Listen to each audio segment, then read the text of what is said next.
പവിത്രത്തിൻ്റെ ഇന്നത്തെ എപ്പിസോഡിലേക്ക് എല്ലാവർക്കും സ്വാഗതം. അങ്ങനെ അച്ഛമ്മ വല്ല ശബ്ദത്തിൽ ഇങ്ങനെ ചിരിക്കിന്. അപ്പോൾ അതിൻ്റെ കാരണം പറയുന്നുണ്ട്, ഞാനേ ഈ വീടും സ്വത്തൊക്കെ അനാഥാലയത്തിൽ എഴുതി കൊടുക്കാൻ പോകുന്നു പറഞ്ഞപ്പോൾ വിനായകൻ്റെ ഒരു മുഖം കാണണമായിരുന്നടാ. മലർപ്പൊടിക്കാരൻ, പണ്ടത്തെ മലർപ്പൊടിക്കാരൻ്റെ സ്വപ്നം കിനാവ് എന്നൊക്കെ പറഞ്ഞ് കേട്ടിട്ടില്ലേ, അതുപോലെ ആകെ നെഞ്ചിടിച്ച പാവത്തിൻ്റെ പറഞ്ഞപ്പോൾ അമ്മ ചെയ്തത് നന്നായി, അല്ലെങ്കിലും അമ്മ ഇത് അനാഥാലയത്തിലേക്ക് കൊടുക്കുന്നത് തന്നെ നല്ലത്. എൻ്റെ മക്കൾക്ക് ഇത് കൊടുത്തിട്ട് കാര്യമില്ല. എന്താ കാര്യം? കടലിൽ കായം കലക്കുന്നത് പോലെ.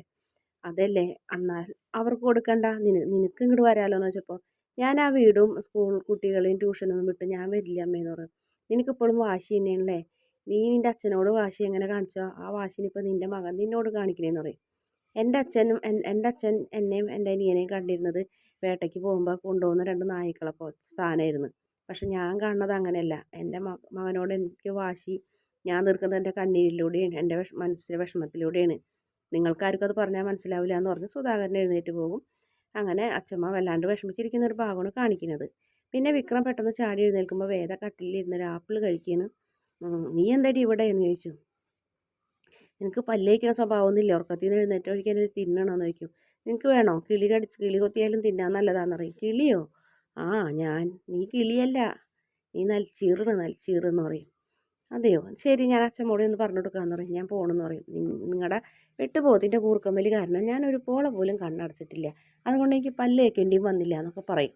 അതെ, നീ അച്ഛമ്മരെ എത്തിക്കും. അപ്പോൾ വിക്രം പെട്ടെന്ന് കാര്യം കാണാൻ വേണ്ടി വിക്രം പെട്ടെന്ന് തന്നെ നല്ല മനുഷ്യനാവും. അച്ഛമ്മരെ അടുത്തേക്ക് പോകുമ്പോൾ മുല്ലപ്പൂവൊക്കെ ഒന്ന് പൊട്ടിച്ച് കളഞ്ഞ് അതുപോലെ തന്നെ പൊട്ടൊക്കെ മാറ്റി മുടിയൊക്കെ അഴിച്ചിട്ട് കെട്ടിയേക്കുകയൊക്കെ ചെയ്തിട്ട് ഒന്ന് പോകണം. അവർ പഴയ കാലത്തെ സ്ത്രീകളല്ലേ, ആവശ്യമില്ലാത്തൊക്കെ ചോദിക്കും. അതിൻ്റെ തൊള്ള ചോവില്ല എന്ന് പറഞ്ഞപ്പോൾ അത് ശരി, ഒരു കന്യകയായ ഒരു പെണ്ണിൻ്റെ മുഖത്ത് നോക്കി നിങ്ങൾക്ക് എങ്ങനെ ഇതൊക്കെ പറയാൻ തോന്നുന്നതെന്നൊക്കെ ചോദിക്കുമെങ്കിലും വേദ ശരിക്കും ഒടുവിൽ സമ്മതിക്കും. ശരി, ഇനിയിപ്പോൾ പറഞ്ഞില്ല എന്ന് വേണ്ട എന്ന് പറഞ്ഞ് വേദ പിന്നെ കുളി കഴിഞ്ഞ് ഇറങ്ങി വരുന്നതാണ് അച്ഛമ്മ കാണുന്നത്. അപ്പോൾ ആ സമയത്ത് അച്ഛമ്മ മോൾ കുളി കഴിഞ്ഞ് വന്നോന്ന് പറയും. വന്ന്. അതെ, വേഗം വന്നാൽ കുറച്ച് സ്ഥലം വരെ പോകാനെന്ന് പറയും. എവിടേക്കാണ് അച്ഛമ്മയെന്ന് പറഞ്ഞപ്പോൾ അച്ഛൻ ഉറങ്ങുന്ന മണ്ണിലേക്ക് എന്ന് പറയും.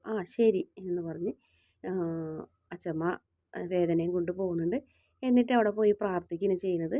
അങ്ങനെ രണ്ടുപേരും കൂടെ പ്രാർത്ഥിച്ച് അച്ഛമ്മ നമ്മുടെ വേദയോട് പറയുന്നത്, ഇന്നലെ രാത്രി കൊണ്ട് നിങ്ങളുടെ ജീവിതത്തിൽ പ്രത്യേകിച്ചൊന്നും സംഭവിച്ചിട്ടുണ്ടാവില്ല എന്ന് എനിക്കറിയാം. കാരണം മോളെ വിവാഹം കഴിച്ചത് എങ്ങനെയാണെന്നും ബലമായി താലി കെട്ടിയതെന്നും അവൻ പ്രേമിച്ചതല്ല എന്നൊക്കെ എനിക്കറിയാം.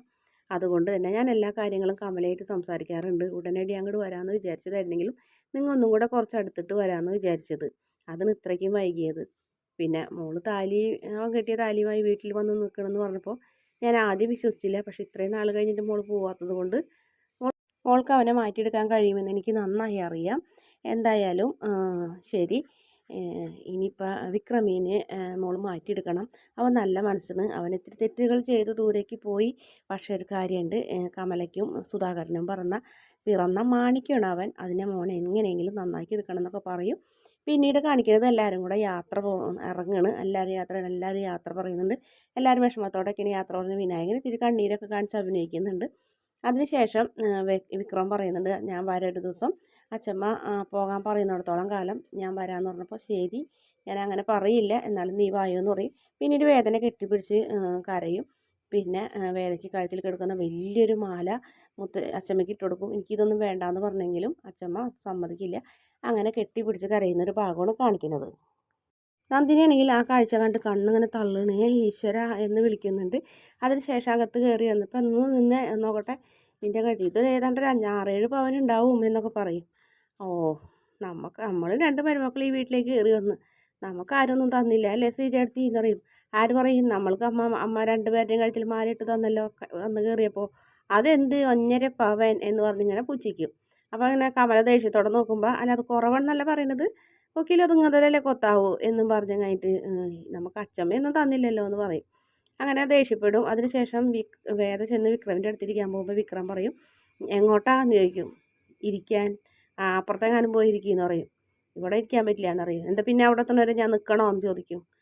നിൽക്കണ്ട, എന്നോട് അച്ഛമ്മ പറഞ്ഞത് ഇവിടെ ഇരിക്കാനാണെന്ന് പറഞ്ഞ് വേദ അവിടെ ഇരിക്കുമ്പോൾ അന്ന് നീ ഇരുന്നോ എന്ന് പറഞ്ഞ് കഴിഞ്ഞിട്ട് അവിടെ നിന്ന് വേറെ ഒറ്റ സീറ്റുള്ളൊരു ചെയറിൽ ഇരിക്കും പോയിട്ട്.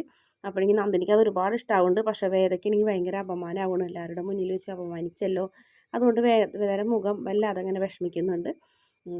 അപ്പോൾ നന്ദിനിക്ക് ചിരി വന്നിട്ട് പാടില്ല. നന്ദിനി ഇങ്ങനെ തുമ്മി സൗണ്ടൊക്കെ ഉണ്ടാക്കി കാണിക്കുന്നത്. അപ്പോൾ വിനായകൻ പറയും, നിനക്ക് ഒട്ടും വയ്യല്ലേടി നന്ദിനി എന്ന് ചോദിക്കുമ്പോൾ മനസ്സിലാവും എല്ലാവർക്കും കാര്യം. പിന്നീട് എല്ലാവരും കൂടെ വീട്ടിലൊക്കെ എത്തുന്നുണ്ട്. വീട്ടിലെത്തി ഓരോരുത്തർക്ക് ആർക്കും ഒന്നും ഭക്ഷണം വേണ്ട. വിഷയൻ ഒഴിച്ച് ബാക്കി എല്ലാവർക്കും കിടന്നാൽ മതിയെന്നായി. അങ്ങനെ വിഷയൻ പറയുന്നുണ്ട്, എനിക്ക് പഴം വേണം, നേന്ത്രപ്പഴം ഉണ്ട്, പുഴുങ്ങി തായി എന്നൊക്കെ പറയും. ശ്രീജയോട് പോയി കിടന്നാൽ നിനക്ക് തലവേദനയല്ല, അമ്മ ഉണ്ടാക്കി കൊടുക്കാമെന്ന് പറയുമ്പോൾ വേണ്ട എന്ന് പറഞ്ഞ് ശ്രീജ തന്നെ ഉണ്ടാക്കി കൊടുക്കും. നന്ദിനി, വിനായകനും മറ്റുള്ളവരെല്ലാവരും പോകും. അപ്പോൾ വേദ തൻ്റെ കഴുത്തിൽ കിടക്കണ മാല എടുത്ത് ഊരിയിട്ട് അമ്മയ്ക്ക് കൊടുത്തിട്ട് പറയും, അമ്മേ ഇത് വയസ്സായ അച്ഛമ്മ തന്നത് കൊണ്ടാണ് ഞാൻ അപ്പോൾ ഒന്നും പറയാണ്ട് മേടിച്ചത്. ഈ വീട്ടിലെ 2 മരുമക്കൾക്കും ഇല്ലാത്ത ഒരു ആനുകൂല്യവും എനിക്ക് വേണ്ട.